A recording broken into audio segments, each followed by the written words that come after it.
First of all, I'm gonna present the M-Pesa ecosystem in Kenya. First, we have the unbanked population, which was 58% of Kenya's population. And then we have Safaricom, which was 40% owned by Vodafone. Then we have outlets and agents who helped in assessing the large population with M-Pesa. Next, the government of Kenya, who supported by enabling bankless transfers. And finally, Sagentia, who were the core producers and developers of M-Pesa. And now we're going to present the M-Pesa ecosystem in South Africa. First, we have the unbanked population, which was a point of strength in South Africa, with 20.1 million people in 2011. Then we have banks, because M-Pesa had to collaborate with the local banks. And then we have the government, which was not as friendly as in Kenya. They did not allow experimenting with the product and made it mandatory to collaborate with banks.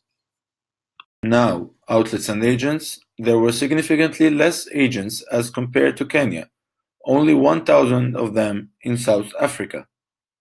Next, Vodacom, who despite having 50% share in South Africa, who were not successful in achieving positive network effects. If we compare the two ecosystems, we can see that money had to be transferred through banks in South Africa. And M-Pesa was not the first nor the only provider on the South African market. Knowing that the economic situation in South Africa was more favorable compared to Kenya, M-Pesa was unsuccessful on the South African market. And finally, the mobile phone usage was higher in South Africa with 89% than in Kenya with 85%. Now we continue with the second question, that it was about which ecosystem risks were most salient in the low adoption of M-Pesa in South Africa. At first, we have strict banking regulation. This forced M-Pesa to partner with banks that offered little penetration among lower income groups in rural areas.